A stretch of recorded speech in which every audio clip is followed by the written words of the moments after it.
নজর রাখবো পরবর্তী সংবাদে। সাত সকালে ভয়ঙ্কর রকমের একটা অগ্নিকাণ্ড সংঘটিত হয়েছে হাঁপানিয়া বাজারে এবং সেই অগ্নিকাণ্ডের ঘটনাস্থল পরিদর্শনে গিয়েছেন আজকে পৌর নিগমের মেয়র দীপক মজুমদার।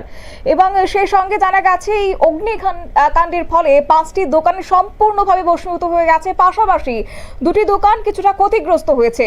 আগুন লাগার খবর পেয়ে সঙ্গে সঙ্গে ছুটে আসে অগ্নিনির্বাপক দপ্তরের দুটি গাড়ি। পরবর্তী সময়ে বাজারের জনগণের সহায়তায় অগ্নিনির্বাপক দপ্তরের কর্মীদের তৎপরতা আগুন নিয়ন্ত্রণে আসে এবং যে 5টি দোকান সম্পূর্ণভাবে ভস্মীভূত হয়ে যায় তার ভেতরে রয়েছে একটি হোটেল, যার থেকে অগ্নিকাণ্ডের সূত্রপাত হয়েছে বলে এই মুহূর্তে আশঙ্কা করা হচ্ছে। পাশাপাশি ওই এলাকায় ছিল ফাস্ট ফুডের দোকান, ফলের দোকান সহ একাধিক দোকান।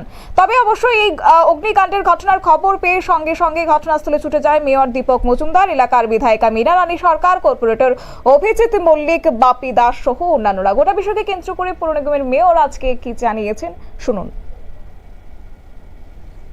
সকাল প্রায় আনুমানিক 11টা নাগাদ হাঁপানিয়া বাজারে এই জায়গায় প্রায় 6টি দোকান সম্পূর্ণভাবে অগ্নিকাণ্ড ভস্মীভূত হয়েছে।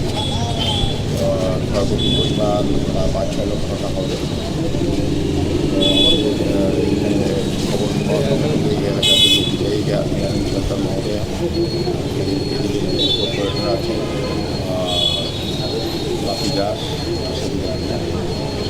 সহ আমাদের এসি কমিশনার এবং মুন্সিপালের আধিকারিক আছেন, বাজার কমিটির সেক্রেটারি আছেন। ক্ষতিগ্রস্ত ব্যবসায়ীদের সঙ্গে আমরা কথা বলেছি, সরকারিভাবে এগুলোর সঙ্গে কথা বলা হয়েছে। সরকারিভাবে যে নিয়ম অনুযায়ী যতটা সহযোগিতা করা নিশ্চয় করা হবে। সেক্ষেত্রে ব্যবস্থা এবং এই জন্য থেকে যারা আসবে যে সাহায্য সরকার থেকে করার জন্য প্রদান করা হবে।